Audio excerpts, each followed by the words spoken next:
Kilo de Ciencia. Un podcast de cienciaes.com. Con Jorge Laborda Fernández.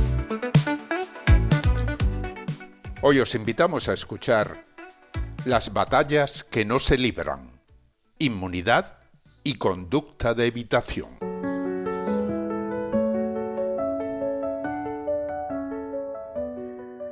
Buena ciencia, amigas y seguidores de Kilo. Un saludo cordial de Jorge Laborda. Al llegar a casa tras una cena en un buen restaurante, con buenos amigos, comienzas a sentirte mal. Seguramente has comido en exceso, y a tu edad los excesos comienzan a pagarse algo más caros que antes. Te tomas un poco de sal de frutas para ayudar a la digestión y decides acostarte.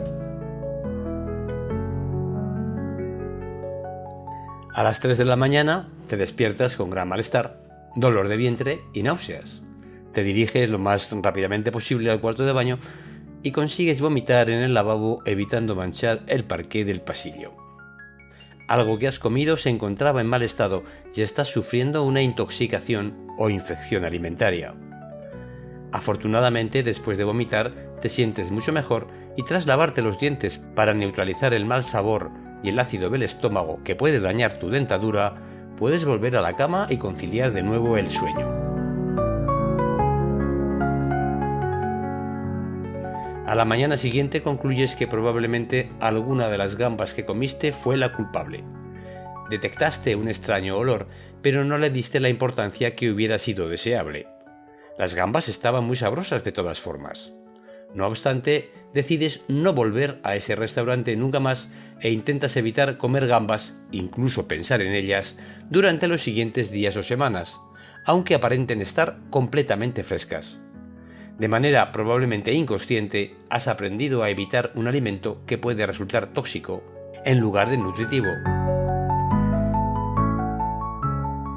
Es razonable pensar que este aprendizaje ha debido ser enormemente importante durante la historia evolutiva de las especies animales. Si un animal sobrevive a un alimento contaminado, le conviene recordar las señales asociadas a él, olor, sabor, etc., para no repetir el error, lo que podría costarle finalmente la vida e incluso la de sus hijos si se encuentra en un periodo de la vida en el que debe alimentarlos. Pero, ¿cómo lo ha hecho tu cerebro? ¿Cómo aprende el cerebro que aquello que acaba de entrar por el tubo digestivo contiene microbios peligrosos? Un grupo de investigadores de varios centros alemanes y japoneses decide estudiar este fenómeno muy común y conservado a lo largo de la evolución, pero aún no bien comprendido. Los investigadores pretenden avanzar en la respuesta a la cuestión de cómo se conectan la detección inmunitaria de un patógeno presente en un alimento y la modificación posterior de la conducta alimentaria. La ingestión de patógenos amenaza la supervivencia, por lo que ha tenido que favorecer la evolución de conductas de evitación en prácticamente todas las especies, incluidas algunas tan aparentemente simples como las moscas. Precisamente los investigadores deciden realizar sus estudios utilizando una mosca muy conocida y usada en el laboratorio, la mosca de la fruta Drosophila melanogaster. Pero, ¿por qué estudiar este asunto en las moscas y no en animales más cercanos al ser humano? Las razones para estudiar este tema en las moscas son poderosas. La mosca Drosophila es un animal de experimentación extraordinariamente útil porque se cría con facilidad, tiene un tiempo generacional corto, de solo unas 2 semanas, se puede manipular genéticamente con enorme precisión y su genética, fisiología general, sistema nervioso e inmunidad innata se conocen muy bien. Esto permite hacer experimentos que serían mucho más difíciles, lentos o éticamente problemáticos en mamíferos.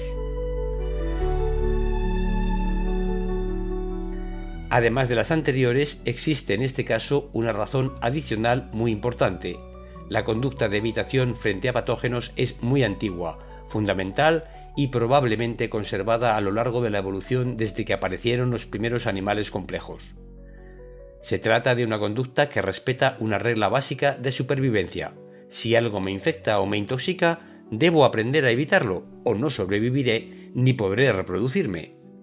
Por tanto, lo que podamos descubrir en la mosca sobre esta conducta, aunque no puede trasladarse sin más al ser humano, sí puede proporcionar principios biológicos y pistas para estudiar después los mecanismos que regulan esta conducta en animales más próximos a nosotros, como ratones o primates.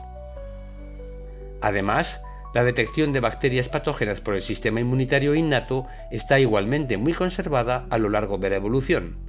La lógica general de la detección inmunitaria innata, reconocer componentes microbianos y activar respuestas defensivas, es similar, aunque las moléculas concretas no sean siempre las mismas.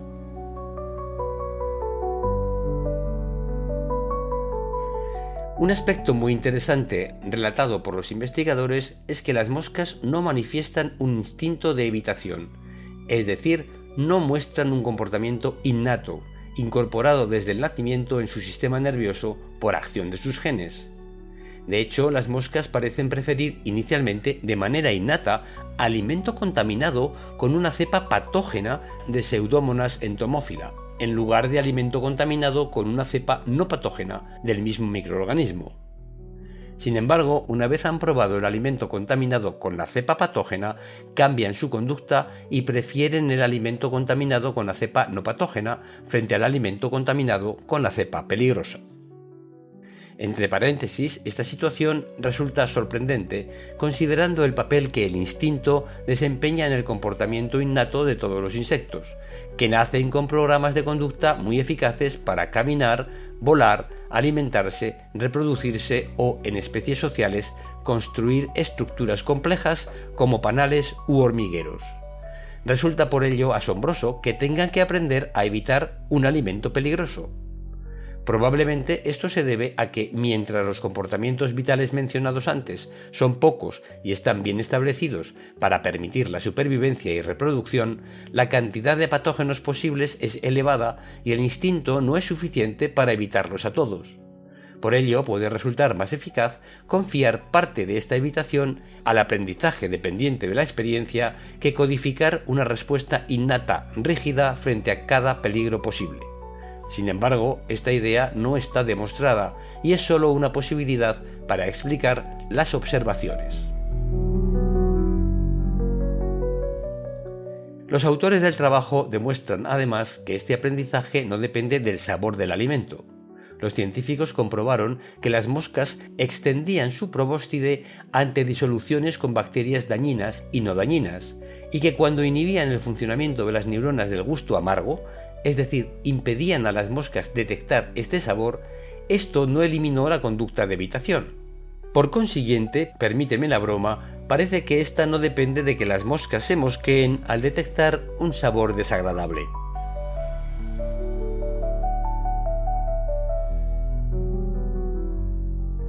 Los científicos dedican entonces su atención a estudiar si no es el propio sistema inmunitario de la mosca el que permite el aprendizaje de evitación.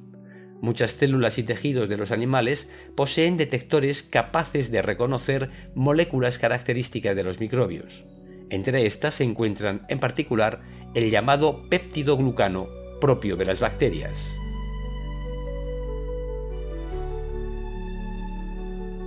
Cuando los receptores de péptidoglucano lo detectan, activan respuestas inmunitarias, en particular la producción de péptidos antimicrobianos.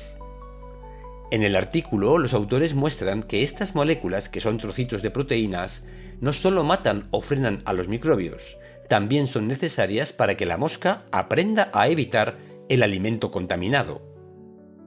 Las moscas deficientes en péptidos antimicrobianos no solo pierden la conducta de evitación, incapaces de aprenderla, sino que muestran una conducta opuesta, prefieren seguir alimentándose con alimentos contaminados por bacterias patógenas. Un ejemplo de que la estupidez, en las moscas al menos, puede depender de deficiencias en el sistema inmunitario. ¿Quién lo hubiera pensado? Los experimentos indicaron que esto no se debía a defectos generales de olfato, apetito o locomoción. Los investigadores deciden averiguar si hay algún péptido particular que sea el responsable de enviar una señal al cerebro para facilitar el aprendizaje de evitación. Encontraron que varios contribuían, pero uno resultó especialmente importante, el llamado diptericina B, La reducción o eliminación de este péptido impidió que las moscas distinguieran entre alimento con bacterias patógenas y alimento con bacterias no patógenas.